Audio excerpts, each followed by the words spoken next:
Grasshoppers, look who we found. We found her. The great Elaine Stott from Survivor. Yeah. Second best player out there.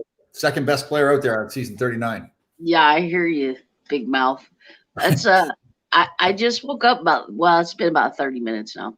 Yeah. So my days and nights, quarantine's got me all jacked up. My days and nights are completely mixed. So it's like a lot of people go through that. Yeah. I know we're kidding around all the time. I'm trying to get you to get that healthy lifestyle going. It's a tough time to do it, but yeah, I can't get motivated to do anything. Like I can't even get motivated to roll out of bed. Quarantine's got me messed up. See, my thing is at 3:30, that bed is made perfect. So you get no choice. You have to get out of it. Listen, my woman got up early today. She actually went to Lowe's and she's got this big bright idea. She's going to make her a flower garden and build her a walkway. So nice. She's outside. Of course, when she gets these bright ideas, I end up doing a lot of work. So it's like, yeah. And what we got? Is it got rain or what's nice and sunny out there? What's going on? No, it's sunny today. It's been raining, but today it's actually nice. It's a little cooler than it's been though. So Tanya went to Lowe's. What time did she go to Lowe's? Probably about 2 hours ago. Oh, okay. Yeah. You were sleeping. I was snapping. So, so you haven't had any breakfast or anything yet, and lunch, nothing like that? No, this is what I'm drinking Gatorade. That's not bad. There's a lot of sodium in it, but that's not bad. It's better than Mountain Dew. Better than the dew. That's what you say. So. Yes, you know what? I forgot. I need to send you one of those tubs of amino energy. Got all the essential amino acids in there. Help build muscle. Healthy for you. Yeah, I'm out of muscle. I ain't got no more muscle, Tom. Yes, it's all chunky monkey. That's God, you're carrying boulders around out there on the show. So let's recap Survivor last night real quick. Who got voted off? Wendell went home. Wendell, that's right. Did you watch it? Yes, I did. I just forgot. I was riveted by it, but old timers disease getting you. Yeah, that's right. Okay, so he was kind of shady a little bit, wasn't he? Well, I think he was playing a little different game this time around. He was more.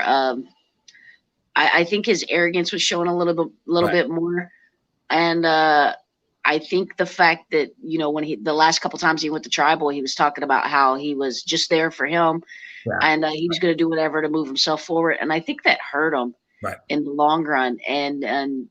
Even though Jeremy didn't want him to go, Sophie come through with the master plan and cut his throat, basically, which I'm glad it was Wendell and not Nick, because Nick was in trouble there for a second. Yeah, I thought it was hilarious that they said, I don't know what's right. He always pokes his head in and it was so funny every time you see Nick just creeping in the background. Yeah. Oh, that was hilarious. But I'm glad he didn't go. I'm glad Wendell went and it wasn't Nick. Right. What was I thinking about too? There was something else I thought was pretty funny. Well, Boston Rob was interesting too when they were talking to him, right? Like he could tell he wasn't too happy about his wife getting voted. No, he wasn't happy at all that Tyson beat him. Like that was a close comp, and I had actually said it was going to be Tyson and probably Boston Rob. I thought Boston Rob would win though, so I was totally surprised. And then when Tyson got back in the game, like. They didn't even Tyson's name didn't come up at all. And like Tony said at Tribal, like the reasons why Tyson got voted out the first time around, they're not relevant now. It's different gameplay now. Tony, though, sometimes when you watch, it just seems like to me, and after playing it, they're always like creating, and we did it too. They're creating a reason why vote somebody off because as long as it's not us, right? Like in our case, we had a reason. Ronnie was a target for us. We wanted Ronnie gone, right? So it's like it doesn't even matter as much to me as much as what you're doing. It's like everybody's coming together and saying, "Okay, I don't want to get voted off, so let's find somebody else to try to get voted off." Right? So. Yeah. Well, what happened was when Sophie started recognizing that Jeremy and Wendell were being buddy and super close, and she pointed that out to a few people. Yeah, that's the thing is like you point something out to somebody and then it kind of marinates with them. Like she told Tony that, and Tony's a super paranoid individual, so. I think when Tony heard that, Wendell and Jeremy are real close and he started paying attention to it, he started seeing it. and that was Wendell's demise, That's a basically. good point. Like Dean and Chelsea, right? I mean, they were like that in our show. That was your fault. You set them up for that. It wasn't my fault, Tom. It wasn't my fault. Poor. No, that was Aaron. Aaron's the one that came and dropped that bomb, or it was going to be Karishma that went home. Remember? And it didn't work out like that. Which you was always voting Karishma, which was all the time trying to get rid of Karishma. But you know what, though, in fairness, and you know this, like the one where Vince got voted off, we voted for Karishma if Vince played his idol, but the target was always Vince. So, yeah. Yeah. Well, you know, I couldn't get you and Vince back on the same page, and because you guys were my two guys that I wanted to play with, and you didn't trust Vince. I tried to tell you. No, this is all over the place. But trying to get me voted out that night. Yeah, because you throwed my name out there and he believed it, so he was like, "Tom's got to go." Yeah. Remember you throwing my name out there? Don't throw your name out there, manufacturer. I'm not manufacturing. That's true stories. I never threw your name out there. I said I was not happy that you're, and probably that I was wrong in this too. I was not happy that you were out there looking for idols. That was really none of my business. I should have just. Well, I was going to tell you, but we went to tribal. I didn't have time to tell you. No, but I got put on lockdown, and you're just a big dummy, and you wouldn't listen. See, this is why I couldn't win. Look at the resources I had to go to. Tom, who thought there was no idols on Island of the Idols, it's like. This guy. Part of it was too that when I went to look for idols, the cameraman never followed me. So I thought, okay, I must be right. Then there's no idols. Obviously, the idols had already been grabbed by somebody else. So, but that's whenever I had a chance to go out and look for them, the cameraman was looking at me like, "What are you doing, you big dummy?" So, yeah. Finding the idols, there's an art form to it, and I don't have it. I found one, but you know, I had been looking for days. You know, I looked in the very beginning, and then I kind of laid off of it because I got the stigma of like, oh, she's so great, she needs to go. So I didn't want to give nobody else a reason to vote me out. So I quit looking, and it's like, yo, I'm just gonna do this without finding them.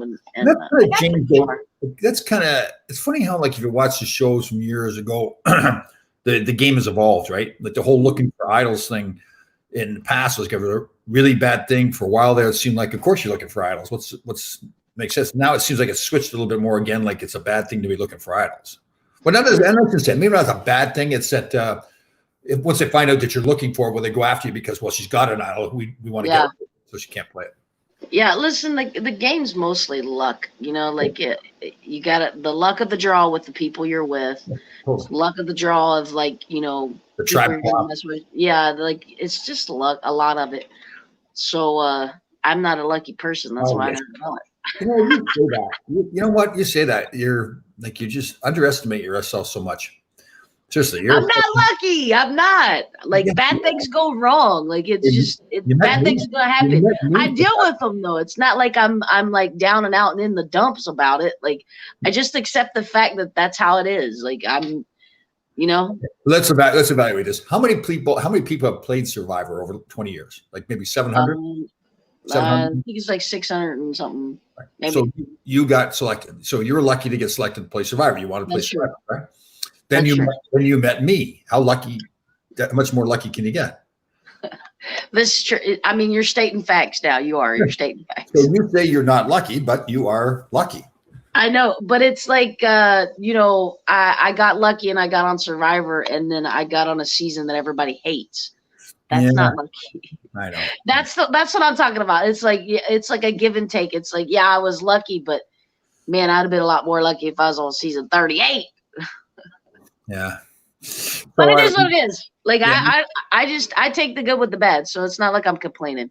Here we got a question too. We want to answer. That is pretty good. We were talking about Survivor. Chris Tracy here. So, what do you think of the new season so far? So, what do we think of it? Are we liking it? Is it better than ours? I think it's a good season. I like the fire tokens and stuff. I think it brings a whole nother element to the game, and I think moving forward, it's gonna be a staple from now on, kind of like idols and stuff.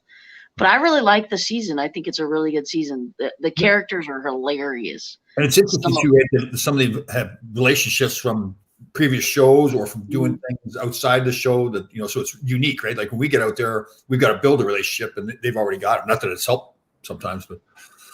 Yeah. I mean, if I ever get to go back, like, that's going to be interesting to see how all that stuff works, like, getting to go the first time you see behind the scenes and see how things goes down like that. That's awesome. So I would be curious to see like, how does, going into it, if people, like how, you know what I mean? I would probably struggle with that though, because if I'm cool with somebody, I'm not going to try to cut them, like I just, it's not my character, but if I want to win, I may have to adapt some of my villain side, like you would definitely have a target on you, right? Because you're that personality where everybody's going to be afraid that everybody's going to be latching onto you, right? Everybody loves Elaine, so we're never going to be able to vote her out. So let's vote her out. Same thing that they're trying to do for season 3. I know, it's like, what? Why can't people just leave me alone, Tom? You're a wonderful human being. That's why. Everybody wants to be near you. Everybody wants to be like you. Now, I don't know about all that, but I think you're right. I think if I go back, I think I'll have a target on my back. Cool. And I think it's going to be twice as hard than it was the first time. And look how much trouble I had the first time. Like I was in danger, like on day 1, like it's like. Well, a big part of it was that Aaron and Ronnie, and I like both those guys too, so I'm not picking on, but they were really playing the game hard from right off the bat, right? Yeah. So they were trying to find, like when you and Vince and I went out looking for wood, and you can see, I didn't realize that, but you can see with the show where particularly Aaron was getting everybody together. Those 3 took off, so it's us 7 together, right? He was trying to create, like you were talking, like Chelsea and Dean, they got, they're creating that whole showmance there, which really wasn't there. But that's the gameplay now. That's everybody play. So what I like too about it is that everybody plays a different way, and you got an equal chance of winning, but you can play a totally different game, I think. Yeah. Yeah, that's the crazy part is like you can lie, cheat, and steal and get to the end like Russell Hanson, not win at all. Yeah. You know what I mean? And, people was so worried about me because I was so likable. But my thing is like, if I got to the end, who's to say I would win? Like, just because I'm likable doesn't mean people would vote for me. Yeah. So like I don't know. The game's crazy. It is. So many things to happen. I mean, like Dean's a friend of mine too. Like there's a lot of times where Dean was going to get voted out early and Dean goes all the way to the final, right? So yeah. DK chilling. He was funny.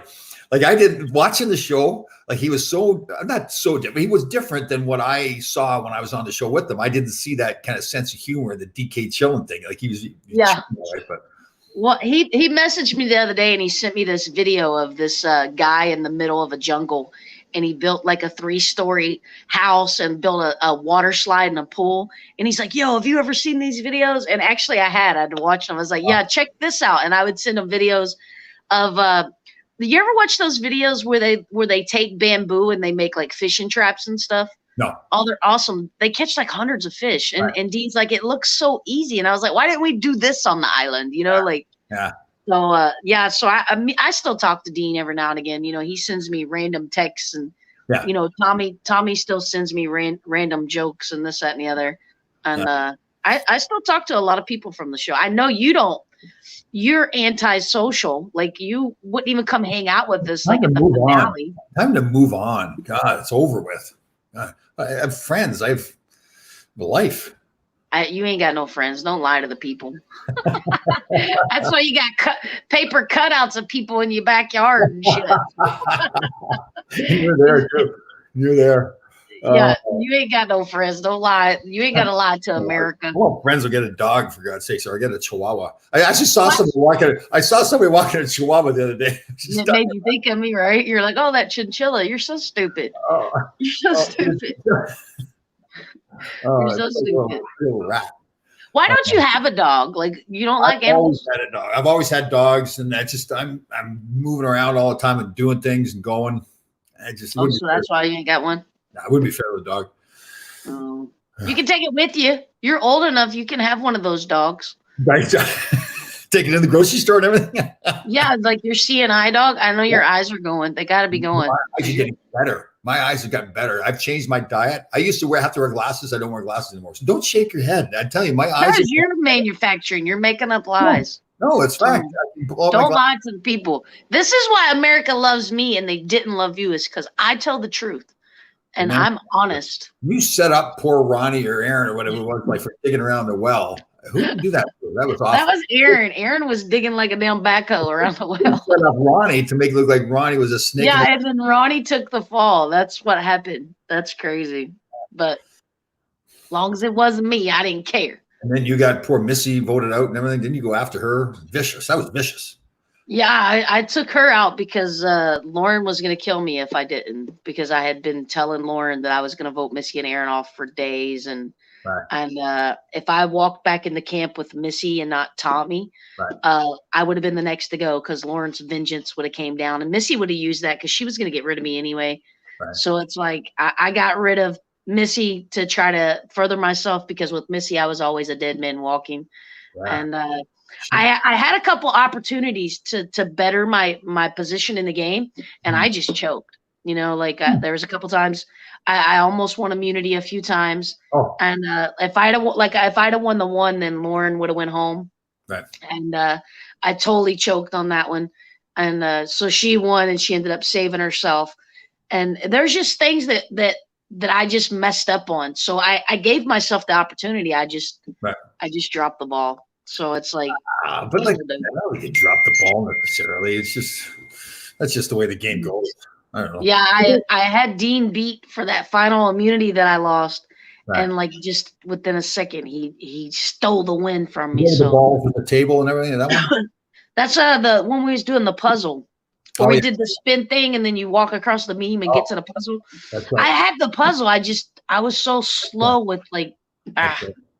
We'll not rehash it because I'm having PTSD and I don't want to talk about it. We were funny with the puzzles. I remember one time after one of the tribal councils, Jeff says to us, "Your buddy Jeff, pal." Goes, you guys are great at blind sides, but you suck at puzzles. Like, yeah, listen, that was our Achilles heel was puzzles. And you know what? Like, I do puzzles. Like, I do puzzles. Like, I could have probably done some of those puzzles, but I would never volunteer. Wait, I know that is part of the game, right? Because when that's going on, you're saying to yourself, "Well, I feel like I'm good at it, but what if I get up there and I suck?" Right? And now I wasn't volunteering because I already had a target on my back, and if I throwed my name in the ring to do a puzzle and I choked on it, I wasn't about to set myself up like that. So it's the same thing with like fire. Like I didn't I kind of stepped back a little bit from time in the very beginning. Yeah. You know, I kept telling Chelsea, I was like, "Chelsea, I think we can start this fire, but I'm not."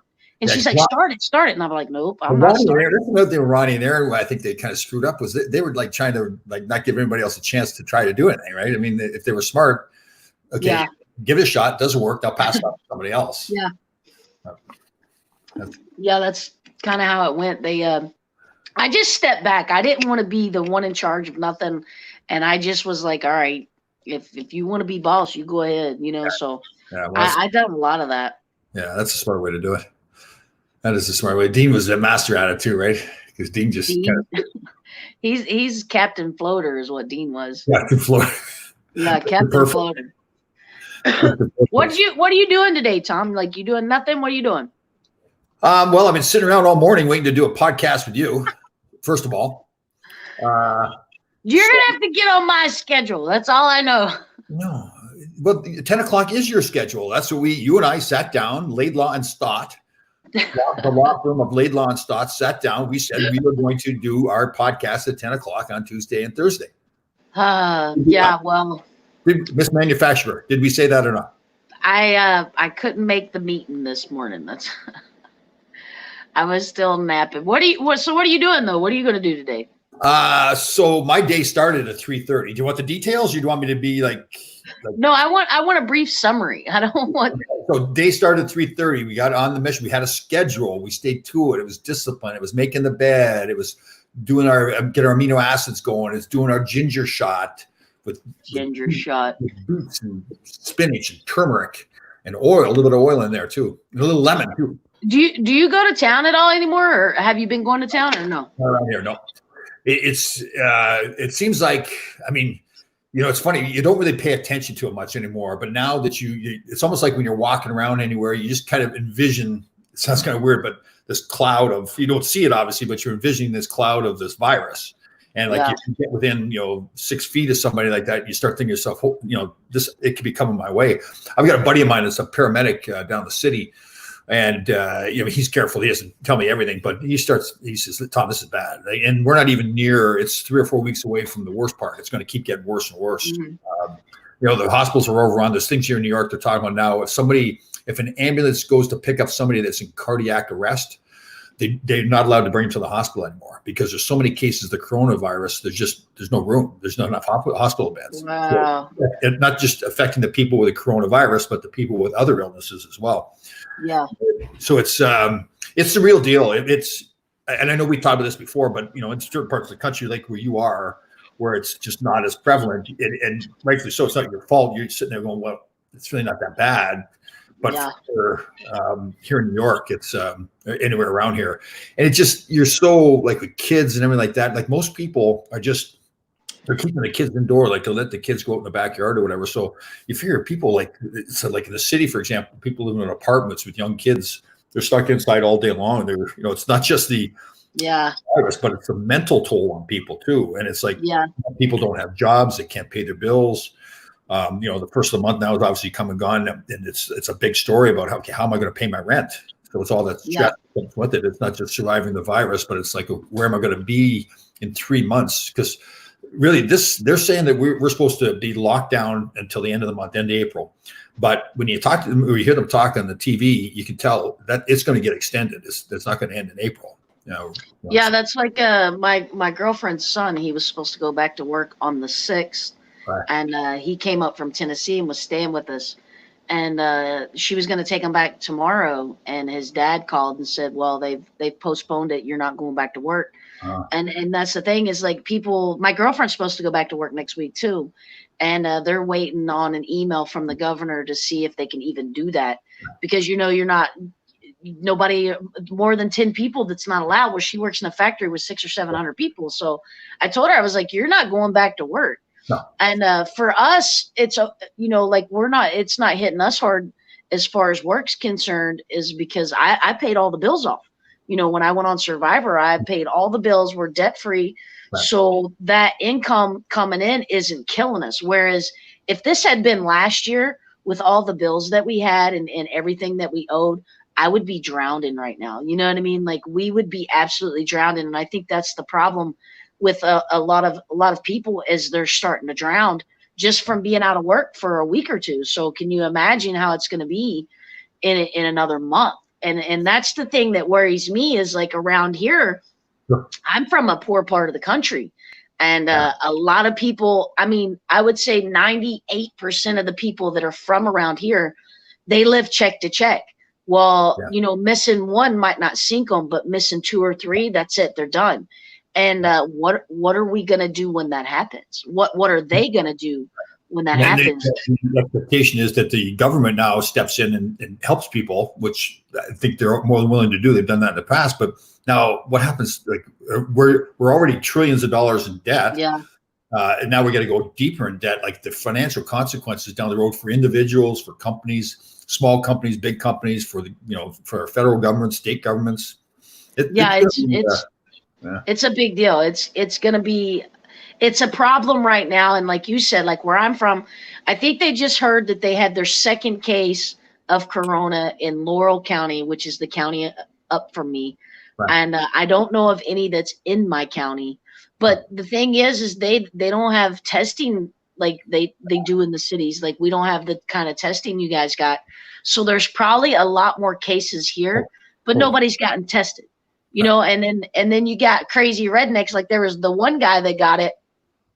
They told him he had to go home and be quarantined. And he's like, nah, I'm not doing that. So the cops literally had to escort this guy to the house. And they've been sitting outside of his house ever since because he just refused to quarantine himself because he's like, I'm not that bad. I'm not.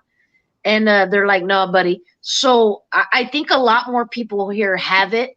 It's just people's not been tested. And so that the accurate number, it's not an accurate number, So I haven't been out of the house. And I go outside like on the farm here because I live on 100 acres. So I get my razor out and go to the pond or whatever.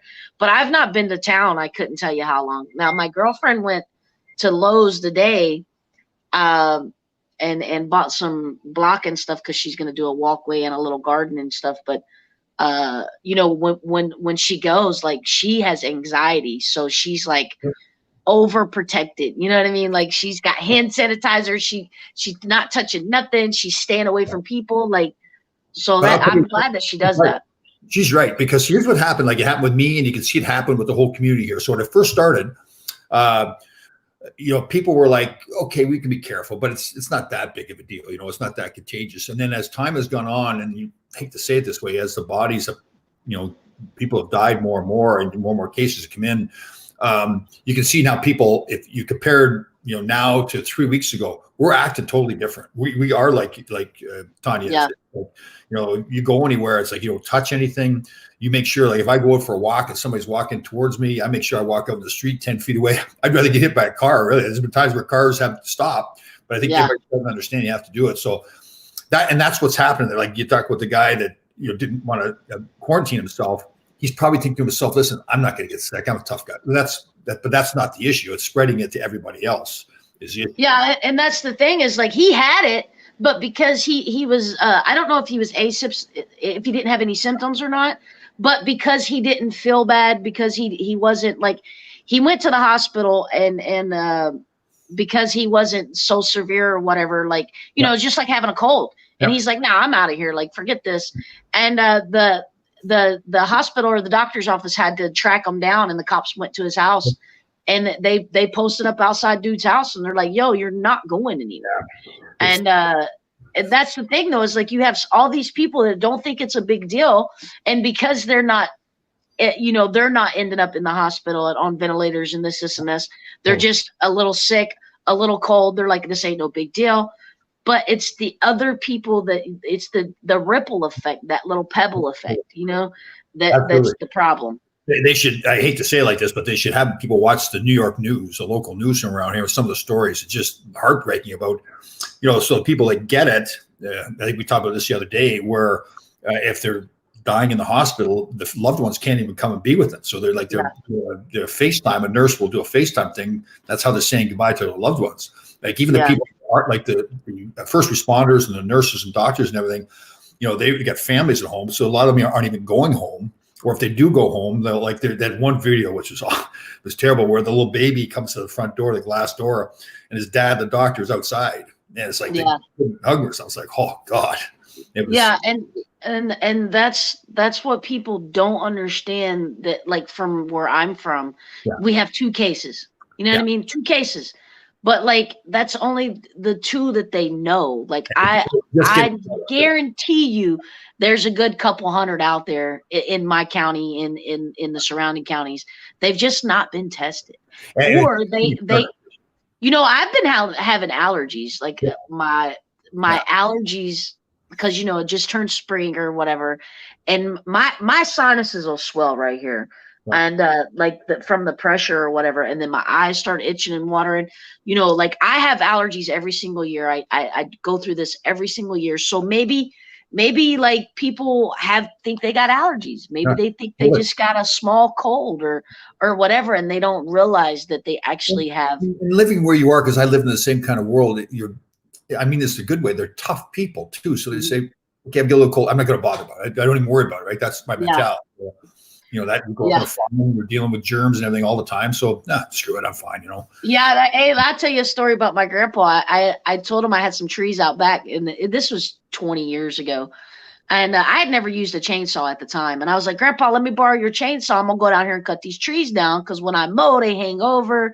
And he's like, no, you don't need to mess with no chainsaw. They're dangerous, you know. And I was like, all right. So I went to work one day, and I come home, and he walked up to the house up here, and he said, "What, cut your trees down?" Well, almost all of them. He said, "I got my chainsaw hung up, and I cut my leg." And he said, "I'll have to wait till tomorrow." And I was like, "What are you talking about? Like what?" And so he showed me his leg, and literally, he cut his leg with the chainsaw. Oh. His saw had got hung up, and he jerked on it and jerked on it. And when he did it, he jerked it back, and it hit his knee. Oh. And he said, yeah, I got duct tape on it right now.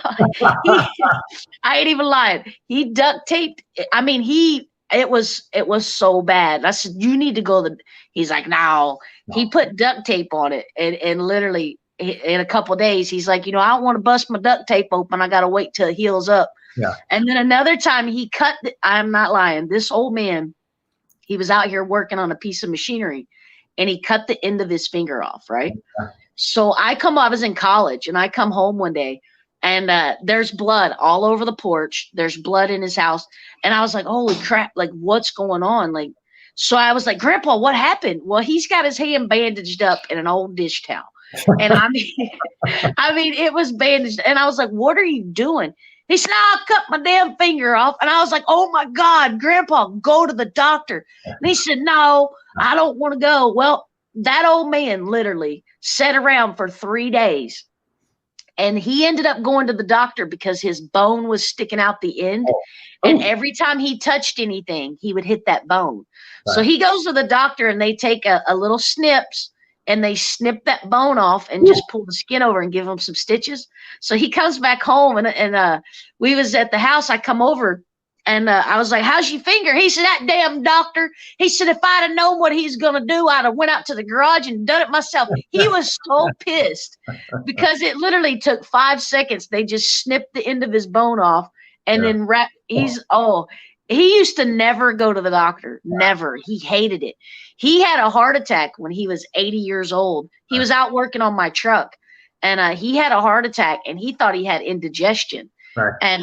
And then he started having another one, and he drove himself to the hospital. Right. And he walks in, and he's like, yeah, I think I'm having a heart attack. Like, my grandpa was a tough son of a bitch, I'm telling you. But he used to do stuff like that, though. Like, he'd be like, no, I'm fine. I'm cut my leg. I'm all right. I put duct tape. He did. He had duct tape across his leg, cuts his finger off. He waits 3 days, and then he got mad because it was just a little piece of bone. He's like, I could have took my horse snips and clipped that off. It was hilarious.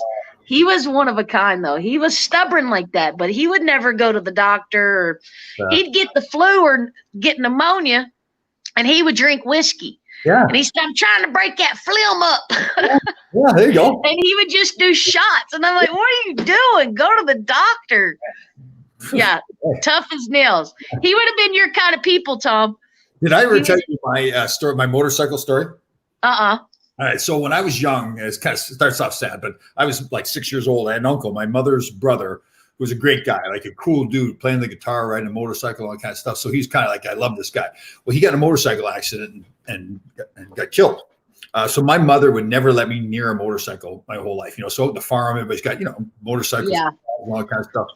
So I never ridden a motorcycle. So I'm 61 now. So it must have been about when I was 50 years old. I don't know if I had like a midlife crisis or something. I decided I was going to get a motorcycle.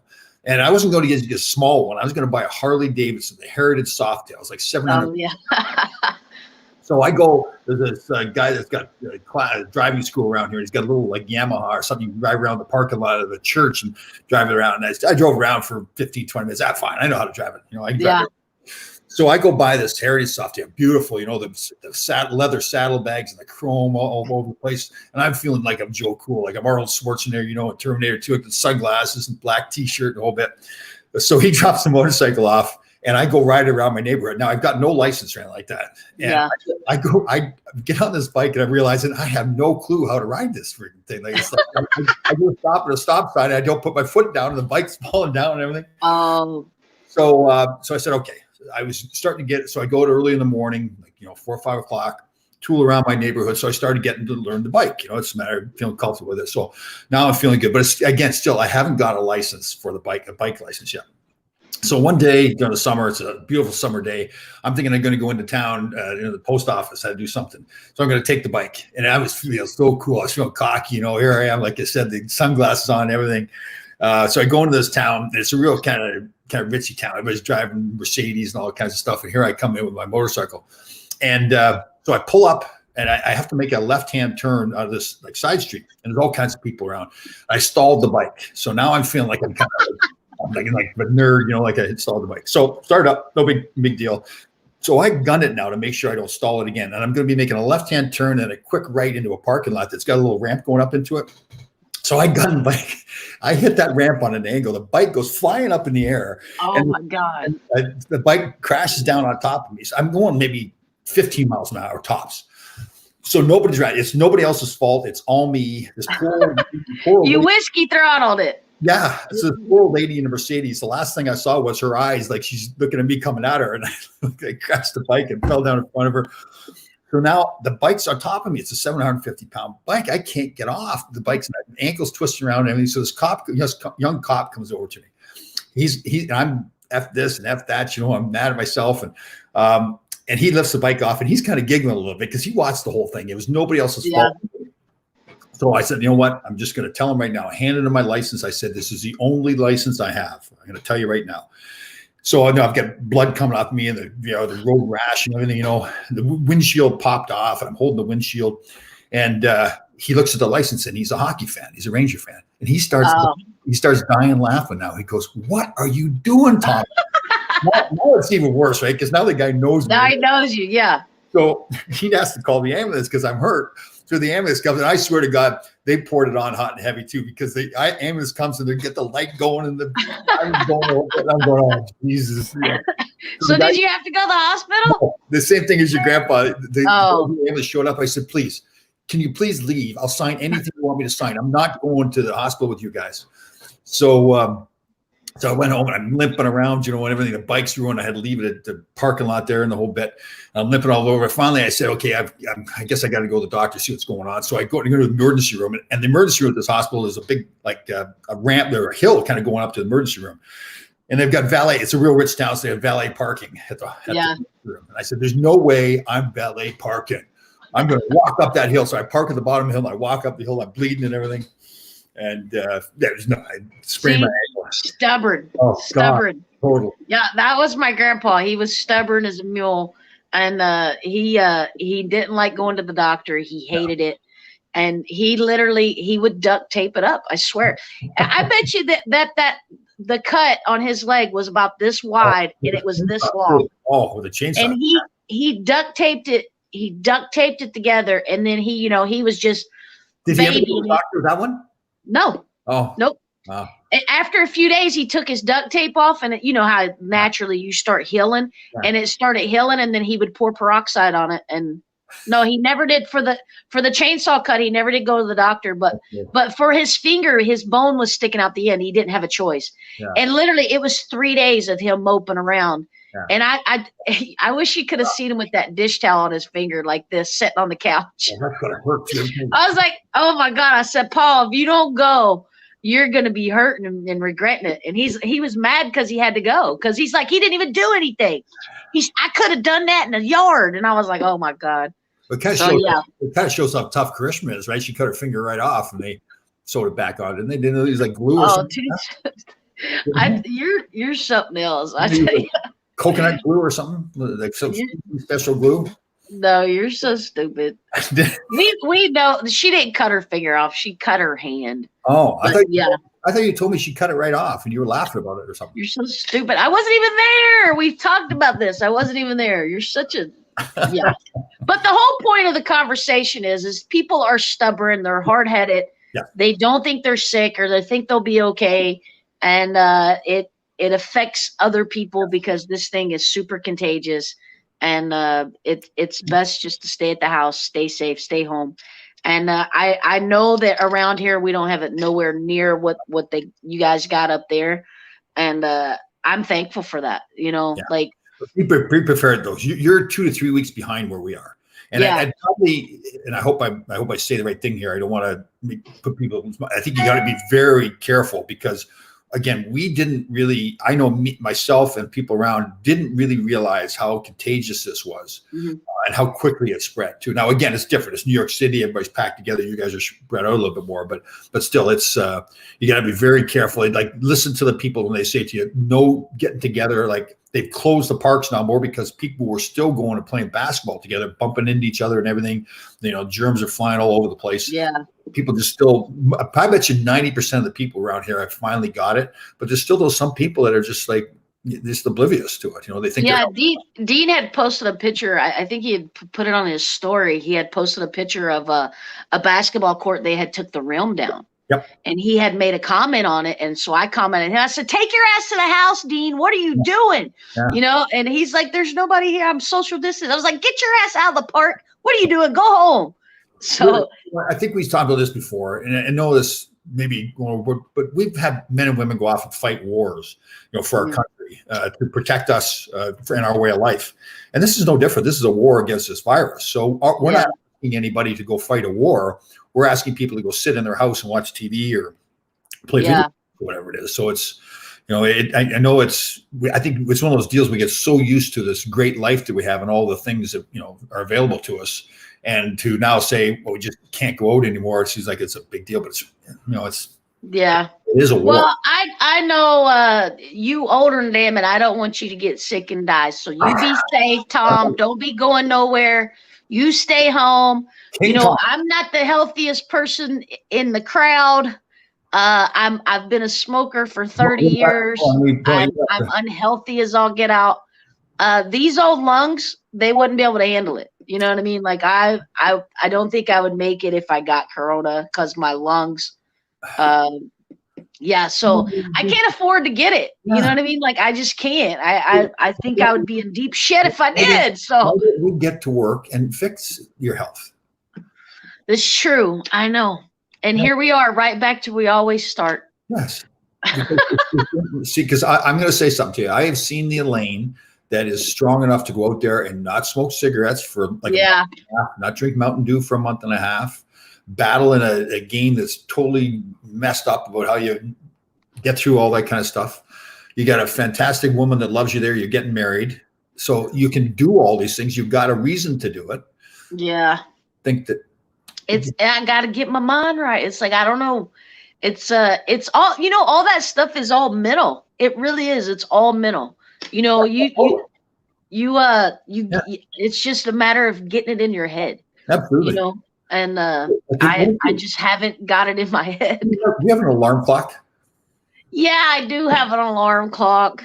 So Tom, are you gonna make me start setting my alarm when I'm quarantined? One step at a time. One step at a time. Let's start by, okay, like we were going to have a 10 o'clock, for whatever we're doing. We're going to have a podcast, right? So why don't we start just saying like 9 o'clock is wake up time? 9 o'clock is not. 9 o'clock. Yeah. But what if I don't go to bed till 6 or 7? So here's what's going to happen. If you go to bed at 6, you're going to get 3 hours of sleep. And then you're going to be tired the next night. You're going to have activities during the day. So now instead of going to bed at 6, you're going to go to bed at maybe 2 o'clock. Well, now you're going to sleep from 2 to 9. You'll get 7 hours. Okay, 9 o'clock. Yes. Okay. Starting Monday. Monday. Okay, I'm just kidding. Okay, 9 o'clock starting tomorrow. What's today? Well, I should back up. I'm asking you to do too much right now. Let's start with 10 o'clock. And then 10 o'clock. And then the next day it's going to be 9:45. Or maybe 9:50. Like let's go increments. Okay. When we get to next Tuesday, you should be at or close to 9 o'clock. Right? Okay. So start with 10. Tomorrow at 10. Okay. Then the next time 9:50 is on Saturday, 9:40 on Sunday. Right? Okay. Okay. He's back on it. All right. 10 o'clock. Yeah. That's my new wake up time, 10 o'clock. Yeah. And it doesn't matter what time I go to bed. I have to be up at 10. Totally. I actually went to bed at, I think I went to bed like at 3, 4. Wait, I don't remember. Huh. I literally the other night, like I stayed up till 7 in the morning. You know what I mean? And so it's like, I've been up for 3.5 hours. Yeah. I've gone to bed. All right. One thing at a time, baby steps. Yeah, 10 o'clock. I'll be up tomorrow at 10 o'clock. All right. So on next Tuesday, we are going to be on. We're guaranteeing everybody that's listening right now, around the world, all your friends, guaranteed on Tuesday, we will be here at 10 o'clock. Okay. Tuesday at 10, everybody. I promise I'll be up. Excellent. At 10 o'clock. 10 o'clock tomorrow morning. All right, guys. We'll talk. All right. Stay safe. Wash your hands. All right. Bye, guys.